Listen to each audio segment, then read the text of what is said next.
Bonjour chers amis, je suis Cédric Guillermin et j'aimerais vous partager pendant quelques instants une pensée du Seigneur. Savez-vous que dans les Saintes Écritures, nous découvrons un lieu célèbre, la montagne d'Horeb. Et pendant quelques instants, j'aimerais vous partager ce petit commentaire qui nous parle de cette montagne et de ce désert que nous trouvons au Moyen-Orient. Une citation touareg pour commencer. Un proverbe déclare: la différence entre désert et un jardin n'est pas l'eau, mais l'homme, l'être humain. Chers amis, vous qui écoutez cette capsule vidéo, j'aimerais vous inviter à réfléchir quelques instants sur les déserts de nos vies, sur ce que nous pouvons vivre, parfois des hauts comme des bas, et le sentiment de désert. Un désert, c'est un lieu sec, un lieu par définition d'assèchement.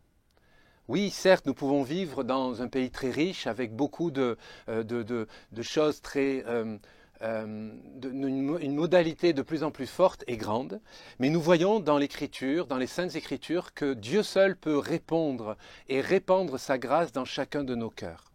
J'aimerais lire un verset de la Bible pour chacun d'entre nous, que nous trouvons dans un des premiers livres de la Bible, le livre de l'Exode, au chapitre 3 et au verset 1er. Ce verset très court va pouvoir nous interpeller dans notre réflexion. Il est écrit: Moïse faisait paître le troupeau de Jéthro, son beau-père, sacrificateur de Madian. Et il mena le troupeau derrière le désert et vint à la montagne de Dieu, à Horeb. Dans d'autres versions de la Bible, il est fait mention de cette expression derrière le désert, au-delà du désert. Je vous invite à vous questionner. Qui a-t-il derrière un désert? Qu'est-ce qui peut être au-delà de nos déserts, de chacune de nos vies? Savez-vous que le désert, dans les Écritures, dans l'Ancien Testament, c'est souvent le lieu, le théâtre de relations privilégiées entre l'Éternel, Dieu, et son peuple.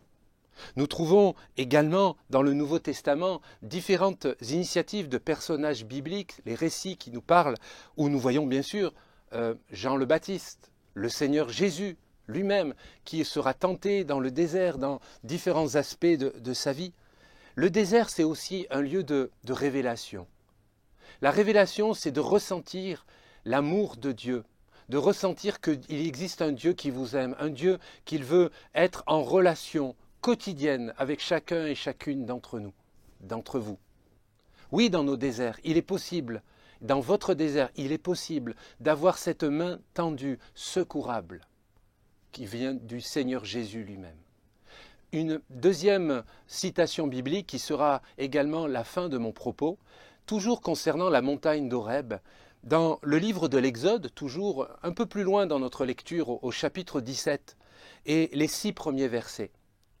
Je prendrai juste un verset où il est écrit: « Je me tiendrai devant toi sur le rocher d'Horeb. Tu frapperas le rocher, et il en sortira de l'eau, et le peuple boira.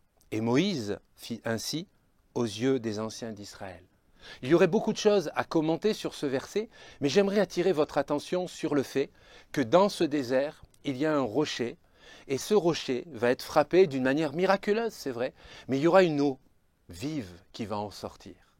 Chers amis, je suis convaincu que dans votre désert, il est possible que le rocher d'Horeb, qui est le symbole de la personne de Jésus-Christ, peut, alimenter, nourrir, vous permettre d'être vivifié de sa bonne et douce eau, non pas une eau amère, l'eau de Mara, mais une eau vive.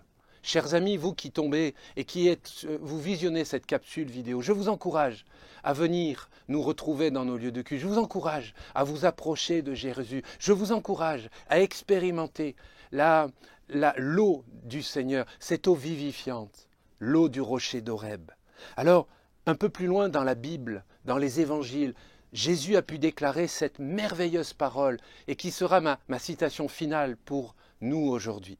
Jésus-Christ a dit: « Je suis la source d'eau vive, et celui qui en boira n'aura plus jamais soif. » Chers amis, entendez les paroles de Jésus.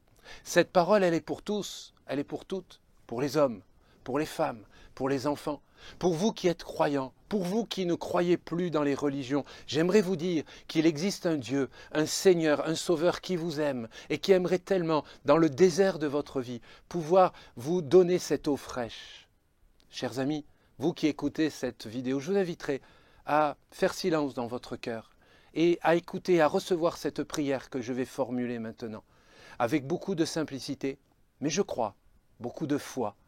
Je vais prier maintenant et je vais demander que Dieu puisse vous bénir là où vous êtes, que vous puissiez recevoir et goûter à cette eau fraîche dont nous venons d'évoquer. Je vous invite à prier avec moi maintenant. Seigneur Jésus, nous voulons te dire merci, car dans nos déserts, nous croyons et nous sommes convaincus que tu peux fendre le rocher pour nous donner cette eau fraîche dans nos vies. Seigneur Jésus, je te prie pour tous ces amis qui écoutent cette capsule vidéo ce matin. Je veux te prier qu'ils puissent recevoir cette parole et cette eau fraîche dont tu viens de nous parler. Je veux les bénir dans le nom de Jésus, au nom du Père, du Fils et du Saint-Esprit. Amen.